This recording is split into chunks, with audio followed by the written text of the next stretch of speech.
سورہ لقمان کے اس دوسرے رکوع کے بارے میں، جن پر کہ ہمارے اس منتخب نصاب کا تیسرا درس مشتمل ہے، کچھ ابتدائی تمہیدی باتیں بیان ہو چکی ہیں۔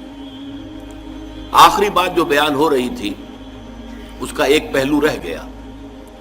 حضرت لقمان کی شخصیت کے بارے میں یہ بات سامنے آ چکی کہ وہ ایک قول کے مطابق عرب باعدہ سے متعلق تھے، قوم عاد جو اوریجنل قوم عاد تھی، اس کے بادشاہوں میں سے ایک بادشاہ تھے، یا ان پر عذاب آنے کے بعد جو اہل ایمان ان میں سے کچھ چلے گئے، یمن میں آباد ہو گئے، تو وہاں جو ان کا ایک نظام بنا، اس کو وہاں کے بادشاہ تھے، واللہ عالم۔ لیکن دوسری رائے جو ہے زیادہ وزنی ہے، صحابہ کرام سے جو مروی ہے، وہ یہ ہے کہ وہ سوڈان اور مصر کے درمیان نوبیا کا علاقہ، وہاں کے رہنے والے ایک شخص تھے، اور سیاہ فام تھے، پیشے کے اعتبار سے بڑھئی تھے، لیکن اللہ تعالیٰ نے حکمت سے نوازا تھا، عقل سلیم، فطرت سلیمہ، یہ دو نعمتیں ملی تھی جس سے وہ بہت سے بنیادی حقائق جو ہیں فلسفے کے، ان کو انہوں نے حل کیا۔ دوسرا پہلو ان کے بارے میں یہ نوٹ کر لیجئے کہ تقریباً اجماع ہے کہ نہ وہ نبی تھے اور نہ کسی نبی کے پیروکار تھے، اس پر اجماع ہے۔ ایک شریف انسان، سلیم الفطرت انسان، نیک سرشت انسان، جس کو اللہ نے عقل سلیم بھی عطا فرمائی، نہ نبی تھے نہ کسی نبی کے پیروکار تھے۔ صرف حضرت اکرمہ کا ایک قول جو ہے، یہ شاذ قول ہے جو ملتا ہے کہ شاید وہ نبی تھے، لیکن اجماع امت جو ہے اس پر ہے کہ وہ نبی نہیں تھے، نہ نبی تھے نہ کسی نبی کے پیروکار تھے۔ اور میرے نزدیک اس رکوع کے مضامین کے اندر داخلی طور پر بڑی ناقابل تردید شہادت موجود ہے کہ نہ وہ نبی تھے نہ نبی کے امتی تھے۔ اگر نبی ہوتے تو وہ بہت سی ایسی باتوں کا تذکرہ بھی اپنے بیٹے سے کرتے کہ جو صرف وحی کے ذریعے سے معلوم ہوتی، وہاں پھر جنت اور دوزخ کا ذکر بھی آتا، کہیں فرشتوں کا ذکر بھی آتا، کسی کتاب کا ذکر بھی آتا جو نبی کو دی گئی ہو، کسی صحیفے کا ذکر بھی آتا۔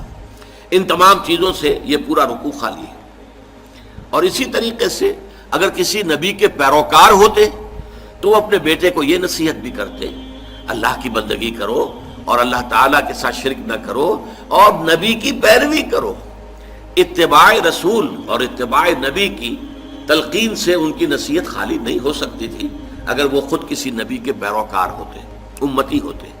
تو مجھے تو اس پر یقین ہے کہ وہ نہ نبی تھے نہ کسی نبی کے امتی تھے، بلکہ ایک سلیم الفطرت اور سلیم العقل انسان تھے۔ اب آئیے ہم لفظ برس مطالعہ شروع کریں۔ وَلَقَدْ آتَيْنَا لُقْمَانَ الْحِكْمَةَ أَنِ اشْكُرْ لِلَّهِ، اور ہم نے لقمان کو دانائی اور حکمت عطا کی کہ کر شکر اللہ کا۔ حکمت کے موضوع پر کچھ گفتگو ہو چکی ہے کہ حکمت کسے کہتے ہیں۔ جب انسان کی عقل سلیم فطرت سلیمہ کی روشنی اور رہنمائی میں سفر کرتی ہے، فلسفیانہ سفر، تو اس سے جو حاصل ہوتا ہے وہ حکمت ہے۔ شکر کسے کہتے ہیں؟ شکر اصل میں ایک جذبہ ہے کہ جو کسی کے ساتھ اگر کسی نے خیر کیا ہو، بھلائی کی ہو، احسان کیا ہو، کسی تکلیف سے اس کو بچایا ہو، چھٹکارا دلایا ہو، تو ایک جذبہ پیدا ہوتا ہے انسان کے قلب کی گہرائی سے۔ اب اسے ہم جذبہ تشکر کہیں گے، جذبہ امتنان کہیں گے، یہ قلب کی گہرائی سے ابھرتا ہے اور پھر زبان پر بھی آتا ہے، آپ کا شکریہ، میں آپ کا شکریہ ادا کرتا ہوں۔ یہ شکر جو ہے در حقیقت یہ فطرت کی صحت کی علامت ہے۔ اگر فطرت صحیح ہے تو شکر لازماً ہوگا، اور اگر شکر نہیں ہے تو معلوم ہوا کہ فطرت مسخ ہو چکی ہے۔ آپ کے ساتھ کسی نے بھلائی کی اور آپ کے اندر یہ جذبہ بھی پیدا نہیں ہوا۔ یہ تو حیوانات تک کے اندر ہے۔ آپ کسی پیاسے جانور کے سامنے پانی رکھیے، کوئی بکری ہو، کوئی اور ہو، کوئی گائے ہو، پیاسا ہو، بندھا ہوا ہے، وہ تو ادھر ادھر دوڑ کر اپنی پیاس پوری نہیں کر سکتا۔ بالٹی میں پانی رکھ دیجیے، وہ پی کر پھر وہ آنکھیں اٹھا کر آپ کو دیکھے گا، وہ جانور، تو اس کی آنکھوں کے اندر سے آپ کو جذبہ تشکر چھلکتا ہوا نظر آئے۔ اسی معنی میں عجیب بات یہ ہے، عین کہتے ہیں آنکھ کو، اور عین کہتے ہیں چشمے کو بھی۔ عرب کہتے تھے عین الشکرا، وہ چشمہ جس میں سے پانی خود بخود ابل رہا ہو، نکل رہا ہو نیچے سے، زمین سے ابلتا ہو، عین الشکرا۔ اور دابۃ شکور کہتے تھے ایسے حیوان کو آپ کے ہاں کو گائے ہے، بھینس ہے بندھی ہوئی ہے، آپ اس کی ٹہل سیوا کر رہے ہیں، اچھی خوراک دے رہے ہیں، غذا دے رہے ہیں، نہلاتے بھی ہیں گائے بھینس کو، تو پھر اس کا ظہور اس کے بدن پر ہونا چاہیے، اس پہ فربہی آنی چاہیے. تو اس کو کہیں گے دابۃ شکور. یہ شکر گزار جانور ہے کہ اس کے ساتھ جو بھلائی ہو رہی ہے، جو خیر ہو رہا ہے، اس کے نتائج اس پر ظاہر ہو رہے ہیں. تو یہ فطرت کی در حقیقت صحت کی علامت ہے. پرانی کہانی آپ نے بھی بچپن میں پڑھی ہوگی کہ ایک غلام کہیں بھاگا ہوا تھا اور اسے راستے میں ایک جگہ اس نے دیکھا ایک شیر پڑا ہوا کراہ رہا ہے، اور اس کو شدید تکلیف تھی، اس کے پاؤں میں ایک کانٹا چبھا ہوا تھا. ظاہر بات ہے شیر نہیں نکال سکتا تھا اس کو. اس غلام نے اس کا کانٹا نکال دیا. اس شیر نے صرف اسے سونگھا اور چلا گیا. اس کے بعد وہ غلام پکڑا گیا، اور جیسے کہ ہوتا تھا رومن اور گریک دور میں کہ بھاگا ہوا غلام جب پکڑا جاتا تھا تو پھر شیروں سے پھڑواتے تھے اس کو. ان کے جو بڑے وہ ہوتے تھے، یہ اسٹیڈیمز بنے ہوئے ہوتے تھے، اس میں آ کر جو ہے اس غلام کو چھوڑ دیا، اور پھر بھوکا شیر جو ہے وہ پنجرے میں سے نکالا تاکہ وہ اس کو بھمبوڑے اور ختم کرے. تو اس نوجوان کو، اس غلام کو بھی پھینکا گیا. اس کے بعد جو شیر کا پنجرا کھولا تو شیر آیا، اس نے سونگا اور اس کو چھوڑ کر علیحدہ بیٹھ گیا. لوگ حیران ہوئے. معلوم ہے یہ وہی شیر تھا کہ جس کے پاؤں سے کانٹا نکالا تھا اس غلام نے، جبکہ وہ بھاگا پھر رہا تھا، چھپتا پھر رہا تھا جنگلوں میں. بہرحال یہ شے سمجھ لیجئے کہ شکر جو ہے در حقیقت یہ فطرت کی صحت کی علامت ہے. یہاں تک فرمایا حضور نے من لم یشکر الناس لا یشکر اللہ. یہ شکر ایسی شے ہے جو انسانوں کا شکر گزار نہیں ہے، وہ کبھی اللہ کا شکر گزار بھی نہیں ہو سکتا. فطرت مسخ ہو چکی ہے. کسی نے آپ کے ساتھ بھلائی کی اور آپ کے اندر سے وہ جذبہ تشکر ابھرا ہی نہیں، معلوم ہے فطرت کے سوتے خشک ہو چکے ہیں.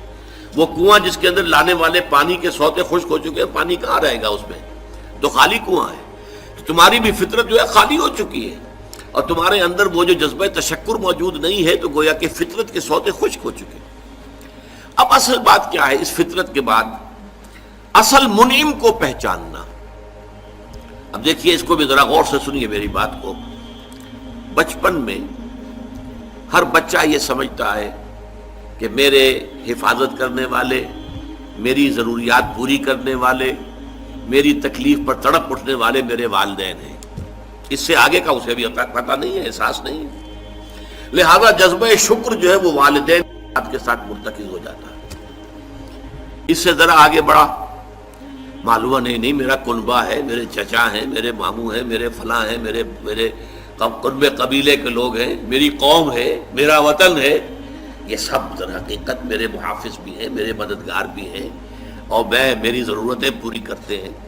یہ جذبہ تشکر اب پھیل رہا ہے والدین سے، اپنے خاندان، قبیلے، قوم.